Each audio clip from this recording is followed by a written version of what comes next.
In the name of Allah, the most beneficent, the most kind. This is Muhammad Ayub, and in this video, I am going to discuss some laws of Newton's law of motion. Before concerned about the laws of motion, we have to understand about the motion and its type. I have already made a video on the motion, and its link I have given to the description in this video, so you can concern about the motion before learning about the laws of motion. At the end of this video, you will be able to understand Newton's first law, second, third, and laws of inertia. You can also understand, and also you will also be able to understand that what is actually net force on the object. So, without any delay, we have to start our lecture properly.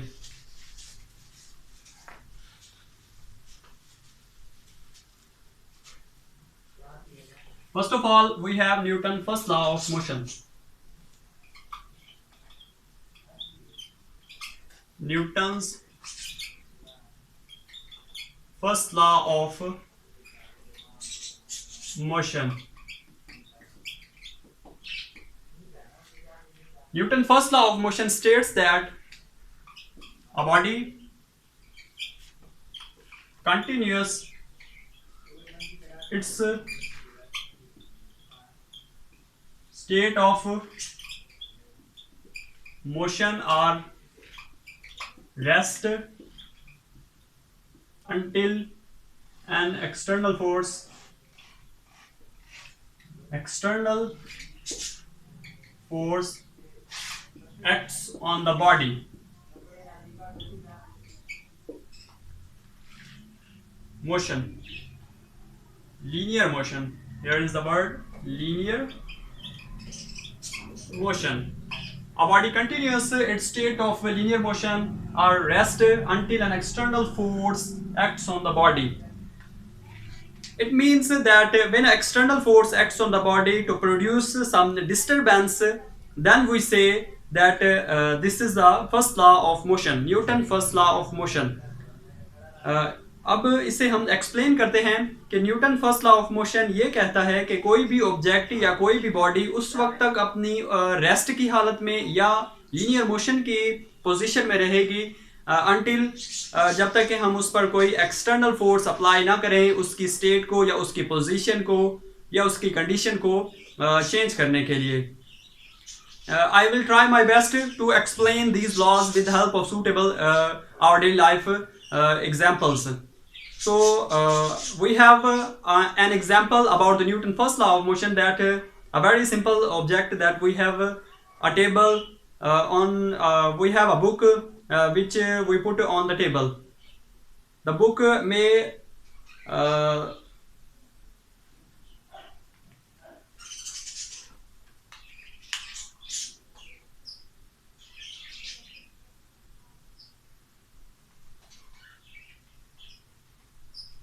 we have an example about the Newton first law of motion is that हमारे पास एक book पड़ी है table पे, तो वो table पर उस वक्त तक पड़ी रहेगी जब तक कि हम खुद ना उसे उठा लें.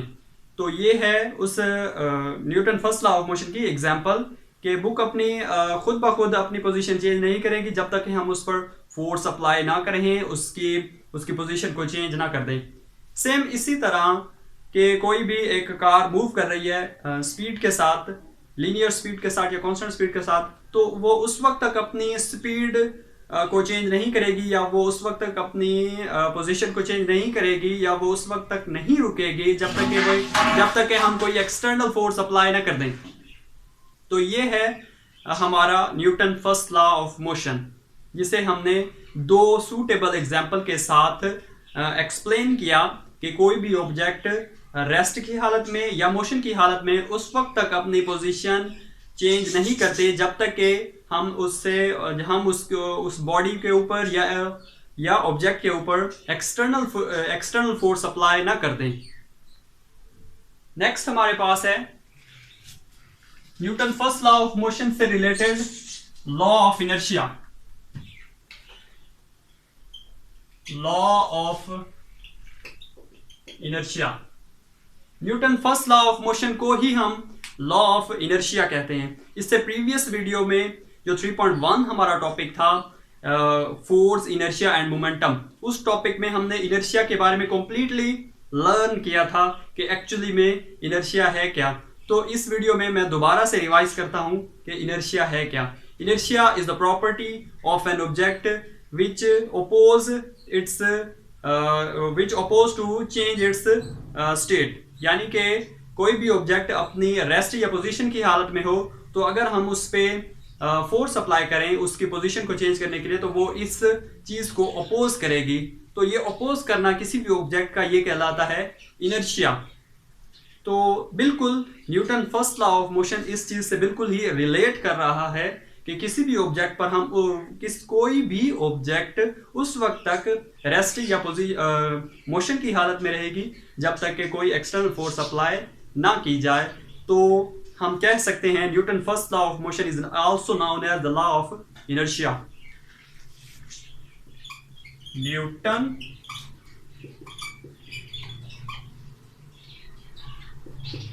First law of motion is also known as law of inertia। कि न्यूटन के जो फर्स्ट लॉ है उसी को ही हम लॉ ऑफ इनर्शिया कहते हैं। नेक्स्ट हमारे पास है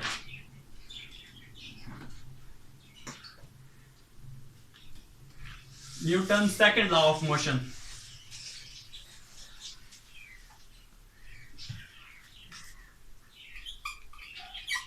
Newton's second law of motion, ये है हमारे पास Newton second law of motion. Newton ने कहा कि जब किसी भी ऑब्जेक्ट पर फोर्स लगाते हैं तो वो फोर्स एक्सेलरेशन प्रोड्यूस करता है इन the direction of motion of the body, यानी कि जिस डायरेक्शन में बॉडी मूव कर रही है तो उसी डायरेक्शन में एक्सेलरेशन प्रोड्यूस होगा जब हम फोर्स अप्लाई करते हैं in the direction of force. तो वही acceleration directly proportional to force होगा और inversely proportional to the mass होगा। ये है Newton second law of motion की स्टेटमेंट, जिसे हम लिखते हैं Newton second law of motion states that when a force acts on a body, it produce acceleration. It produce acceleration in the body. In the body, in the direction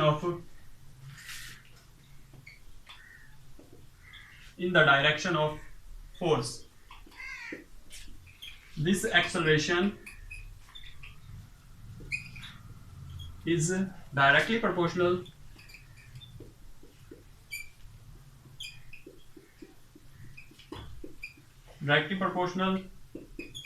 to the force and inversely proportional to its mass. This is the statement of Newton's second law of motion, that when a force acts on a body, it produces acceleration in the body in the direction of force. This acceleration is directly proportional to the force and inversely proportional to its mass. हमारे पास जो अभी इस statement को prove करने के लिए या इस स्टेटमेंट से कुछ मैथमेटिकल फॉर्म बनाने के लिए हमारे पास ये सेंटेंस है, this one. This acceleration is directly proportional to its force and inversely proportional to its mass. This is the mathematical point from the above statement. Now we continue these 2 points.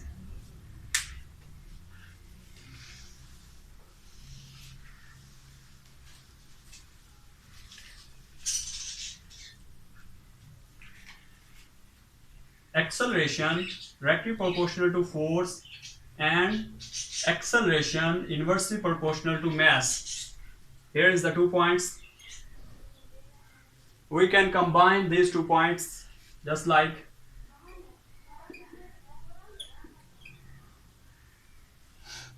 और ये जो proportionality का sign है इसे हम हटा के कोई भी कांस्टेंट के लगा देंगे और f over m as it is. यहाँ पे ये m डिवाइड हो रहा है, इक्वल के उस साइड पे मल्टीप्लाई हो जाएगा. तो यहाँ पे k की वैल्यू क्या आती है, ये इक्वेशन 1 और एम ए, यहाँ पे फोर्स मल्टीप्लाई हो रहा है तो उस साइड इक्वल की उस साइड पे डिवाइड हो जाएगा फोर्स. ये है इक्वेशन 2. के की वैल्यू हम निकालते हैं सिस्टम इंटरनेशनल यूनिट्स को यूज करते हुए. यहाँ पे आपको थोड़ी सी अटेंशन पे करनी होगी कि हमारे पास है k is equal to M a over f, या हम k की वैल्यू निकालने लगे हैं by using the international system of units.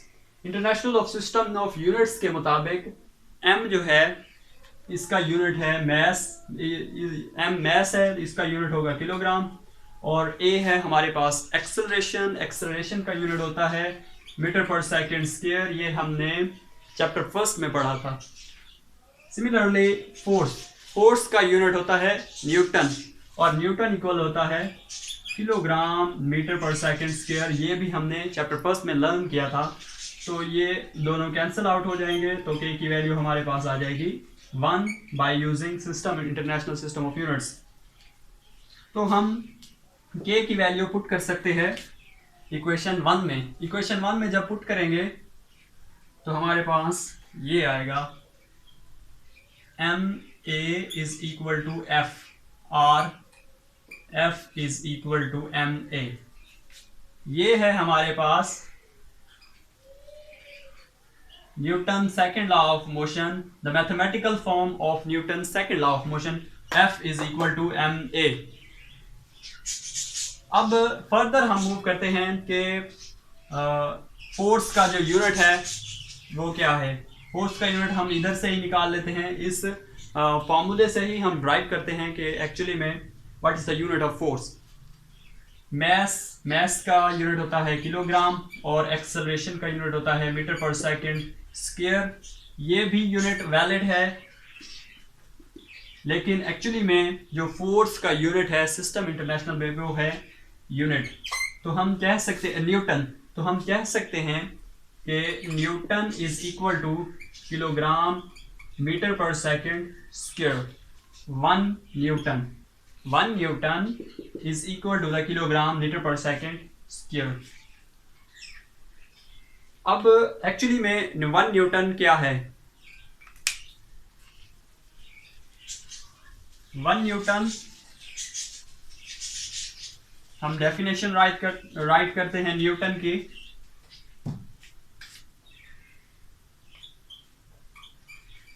One Newton is the force acts on the object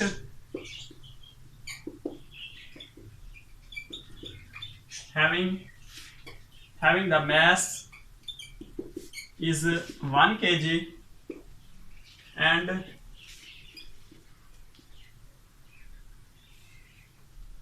produce acceleration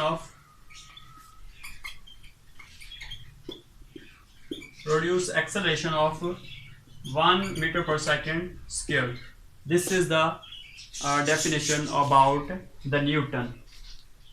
Next हमारे पास है हमारा लास्ट लॉ इस लेक्चर का, यानी कि Newton third law of motion.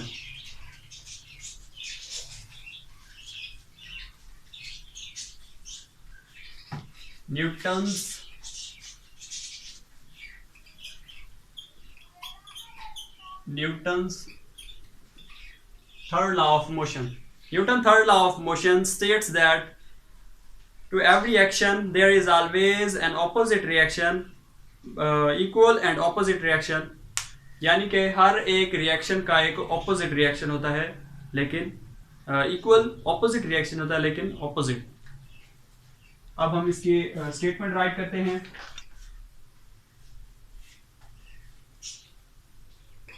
To every action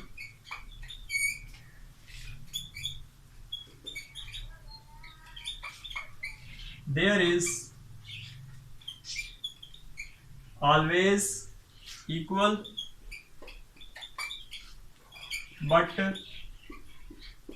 opposite reaction. This is the statement of Newton's third law of motion. To every action there is always equal but opposite reaction. यानी कि हमारे पास जो भी motion होगी, जो भी action होगा, उसका रिएक्शन लाजमी तौर पर होगा और वो इक्वल होगा, बट ऑपोजिट डायरेक्शन, यानी कि उसकी डायरेक्शन जो है वो चेंज होगी, एक्शन से उलट होगी, एक्शन के ऑपोजिट होगी उसकी डायरेक्शन. तो Newton third law of motion को अंडरस्टैंड करने के लिए मैं ट्राई करूँगा डेली लाइफ से कुछ एग्जाम्पल देने की. सबसे पहले हमारे पास एक एग्जाम्पल है डेली लाइफ की कि हमारे पास एक बॉल है और एक वॉल है, यानी कि दीवार. हमने कुछ फोर्स लगाई और उस बॉल को हिट किया दीवार के ऊपर, वॉल के ऊपर, और इन रिटर्न बॉल का भी कोई रिएक्शन होगा, बॉल वापस आएगी. तो जो वापस आएगी वो होगा reaction.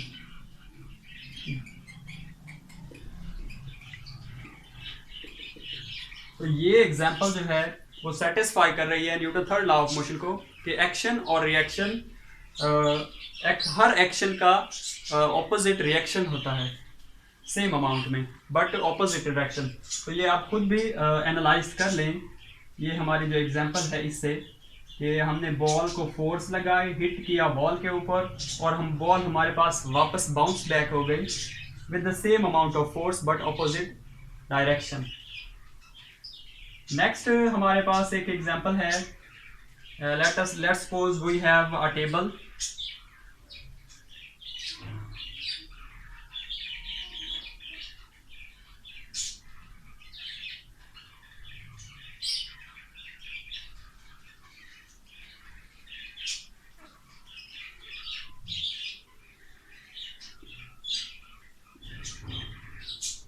Here is the table and we put a book on the table.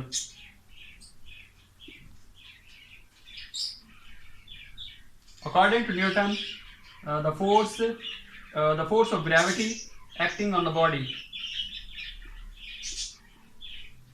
यानी कि फोर्स ऑफ ग्रेविटी उस बुक पे अट्रैक्ट कर रही है, यानी कि उस बुक पे लग रही है. सिमिलरली एक और फोर्स है नॉर्मल फोर्स.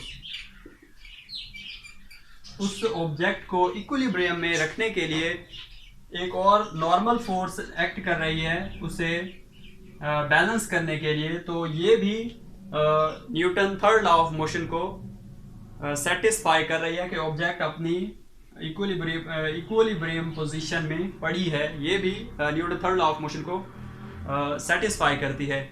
लास्ट में जो थर्ड एग्जाम्पल है हमारे पास Newton third law of motion की, वो है रॉकेट. यानी कि जब रॉकेट लॉन्च होता है तो कुछ फ्यूल हमारे पास बर्न होता है, और फ्यूल बर्न होने से जो रॉकेट है वो ऊपर की डायरेक्शन को मूव करता है. फॉर एग्जांपल ये हमारे पास एक रॉकेट है. लेट्स सपोज कि जब हमने फ्यूल को जलाया और फ्यूल बर्न हुआ, फ्यूल बर्न होने के बाद जो रॉकेट है वो ऊपर को मूव करता है. तो आपने ऑब्जर्व किया होगा कॉमनली कि उसके बाद उसके बॉटम से कुछ गैसेस और कुछ धुआं बहुत फोर्सफुली जो है ना वो इमिट होता है.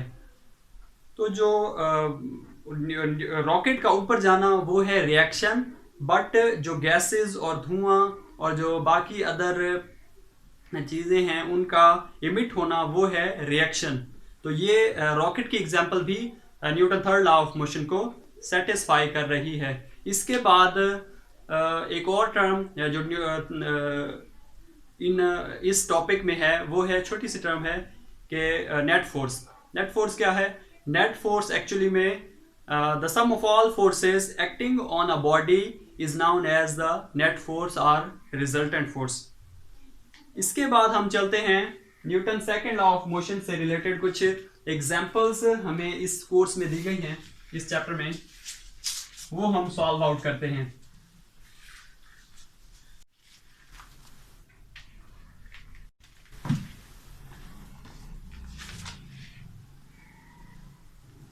फर्स्ट ऑफ ऑल जो एग्जांपल है हमारे पास 3.1,